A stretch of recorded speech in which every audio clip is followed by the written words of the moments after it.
Hey, turd teeth! You weren't there, so shut the F up, or I will be revising your future. Hello and welcome to the Metropolitan Elites. And this happened, although I didn't read the news. So the American election thing that's happening. The Americans. You heard anything about it this week? Nothing at all. No? Well, Donald Trump lost in Wisconsin and he's not very happy about it. Oh, so they obviously cheated. Is that what you're saying? Basically. Yeah. Cruz... If he loses in the end, he will, whatever he loses, he'll say they cheated. Cruz as well. And there is a definite feeling that the wheels have come off the Trump campaign. Whether he can limp over the final line remains to be seen. But we're still faced with a Trump or Cruz Republican nominee.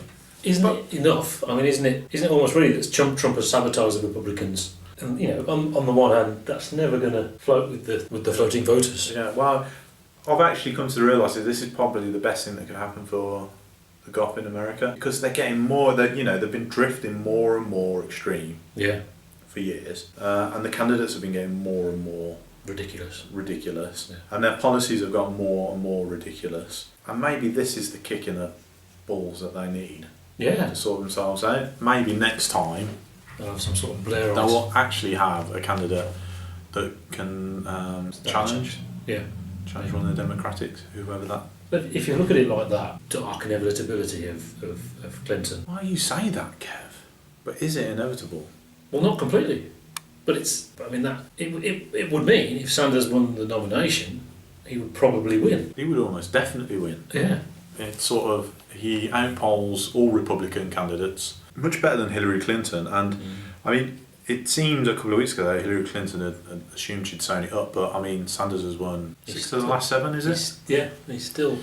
And there's a sort of fatal calculation that most people have been making, that they've included the delegates in Clinton's on Clinton's side, because they were all voting for Clinton, but the superdelegates can change their mind. And in the last election, the superdelegates were for Clinton, and when it transpired that the popular vote went to Obama, they changed over to Obama. Yeah, so Sanders is not out of the race at all. I mean, he needs to do well. He needs to win, and he needs to win well. See, I thought it would be tied up by now on both sides, and it's funny it's not. Well, a lot of the coverage in America on the Democratic side has been that it is tied up, that Hillary's the inevitable winner, but it's not looking inevitable. You look at the numbers and it's not. Yeah. And things are getting a little bit tetchy over there. Hillary Clinton is... She had a bit of a meltdown. Get back me. Yeah. The fact that she took money from fossil fuel producers in her super PAC, and she said that Bernie Sanders is lying about it, which patently is not, suggests that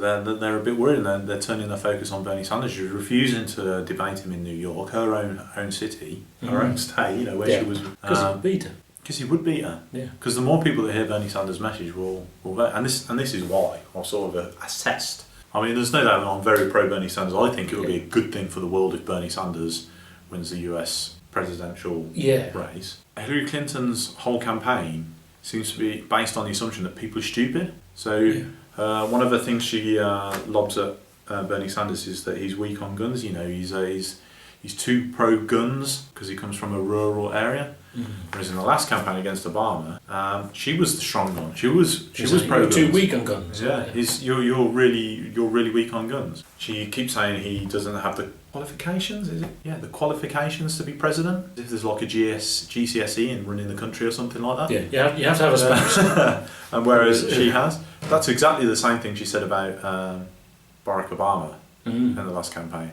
So I mean, she's just flipping. Honestly, she's just saying whatever she thinks will get votes, whatever she needs to say at the time. She's not really committed to anything, and she's just assuming that people won't realise this. People are stupid. They won't realise that I said this last time. Well, it's the... And they won't see through it. The trained politician. So what she's saying in a way is true. It's the trained politician thing. She's like David Cameron. Yeah. In that she's, you play short term because people don't remember. Yeah. Bernie Sanders, on the other hand, has a real optimism about people. Yeah. About the way what people can achieve when they come together, and that people ultimately see the benefit of working in each other's interest. Yeah. And it comes across so strongly when you hear him talk and debate and stuff like that, that you put him in front of a camera with Hillary Clinton, there's only going to be one person that comes up positively. Yeah. And it's going to be Bernie Sanders, which is why she's really avoiding it. Yeah. So the momentum is with Bernie Sanders. He's got a long way to go, but I mean, if he by no means is it over. Yeah, and in that sense, it's all about hope, isn't it? And on the other side, with Trump, it's all about building walls. Armageddon. Will it? Won't it? Maybe. Wow, the sense is that Trump has offended too many people now. Well, people have come to the conclusion he didn't realise he would do this. He didn't expect to do this well. Well, I heard a suggestion this week that Dick Cheney, the GOP may basically not accept the nomination and they may pull someone else out of the bag, which would be massively undemocratic. But I mean, I suppose this may apply to Trump as well. And what I'm wary of, that if Sanders actually won the presidency, they would have to sabotage it. It would have to be a disaster. So the establishment would have to make sure that things went wrong, make the economy bomb, etc., etc. Because if he was a success, it would change the world, like you say, and they can't allow that. Yeah, I mean, Bernie Sanders has been quite clear that it requires, it requires a lot of people coming together and saying they're not going to accept the Republicans basically clogging up sabotage government. Yeah, which is what they've done with Obama. Yeah, even with Obama, they hate him quite successfully with Obama. Yeah, he got not a lot done for quite a long time. So I mean, it's really interesting. I actually think for the first time, the Democratic side of the race has become more interesting than the Republican. Yeah, that's true. Because for a long time, it's been all about the Republicans, Donald Trump, because he's funny, saying stupid things and having crazy hair. Yeah. And why has no one commented on the fact that his name sounds Lottie Burr?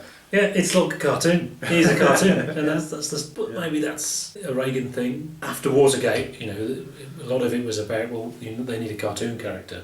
Yeah. They need someone. Oh, it's just him. He's all right. He's silly. Boris. So we'll see you next week then.